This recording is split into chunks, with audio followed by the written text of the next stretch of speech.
Est-ce qu'il y a un moyen, une fenêtre de tir pour avancer? Il y a plusieurs petites fenêtres de tir. Il y a différentes manières de se sortir de cette situation qui est une situation inédite parce qu'on cite sans arrêt 1988, le Rocard? gouvernement Rocard minoritaire, mais il lui manquait 14 voix. Là, il en manque aux alentours de 45, donc c'est tout à fait d'une autre ampleur.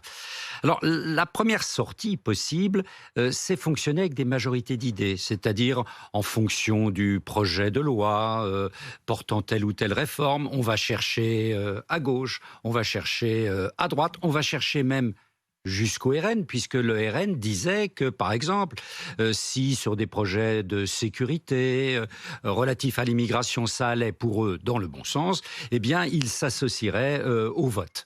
Donc ça, c'est des Mais ça, majorités ça d'idées. veut dire aller négocier le bout de Ah gras oui. pour chaque loi. Et c'est redoutable, parce que d'abord, il faut avoir des hommes et des femmes qui savent faire ça. Ça n'est pas donné à tout le monde, ce sens Et il n'y en a pas beaucoup du chez les compromis. Il n'y macronistes, en a hein. pas beaucoup. Rocard avait autour de lui, en particulier Guy Carcassonne, qui était un orfèvre en la matière. Là, les Mm. orfèvres, il n'y en a pas beaucoup. La seconde possibilité, c'est un accord plus pérenne, plus stable. Là, il faut trouver un groupe qui joue le jeu. Pour l'instant, aucun des groupes d'opposition ne joue les jeux. Pour l'instant. On verra ce Quand qu'il vous en dites est. pour l'instant, ça veut dire que vous dites que derrière les déclarations fracassantes d'un Mm. Christian Jacob qui dit nous sommes l'opposition, nous restons l'opposition. Mm. Les choses peuvent évoluer. Les choses peuvent évoluer parce que la conjoncture va évoluer. Vous savez, les Français, ils sont inquiets en ce moment. Ils sont inquiets sur leur pouvoir d'achat, ils sont inquiets sur des questions de Mais sécurité. précisément, c'est un peu le fil rouge qu'on tire depuis ce matin Mm. dans un peu d'une matin. Mm. C'est est-ce que la France peut attendre? C'est-à-dire dans la Mm. situation dans laquelle on est, alors que tout est sur pause, alors qu'à l'Élysée, on a un seul mot qui est décanter, il faut tout laisser décanter. Est-ce qu'on a le temps de laisser décanter? L'immobilisme total, on ne peut pas se le permettre. On ne peut pas se le permettre. Donc il faudra bouger, peut-être pas au même rythme que ce qui était prévu, mais bouger.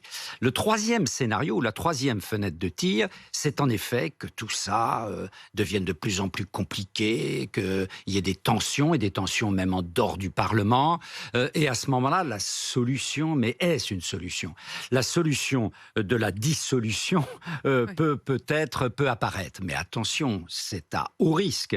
Tout le monde se souvient de 1997, en effet, la dissolution faite par Jacques Chirac, qui se traduit par la victoire de la gauche. Et là, Sincèrement, Pascal ouais. Perrineau, alors Mhm. j'arrive jamais, s'il dissolvait, Oui, oui, oui. s'il dissolvait aujourd'hui, ce serait pire, non? Oui, parce qu'on l'a vu dans ces élections. Il y a des anti-macronismes venant d'horizons différents qui ont convergé et qui expliquent la situation de majorité tout de même. Il ne faut pas transformer ça. Il a une majorité relative, le président. Mais la situation difficile qu'est la sienne. Parce qu'on a un anti-macronisme de droite, on a un anti-macronisme de gauche, on a un anti-macronisme venu d'ailleurs, les déçus du macronisme, etc.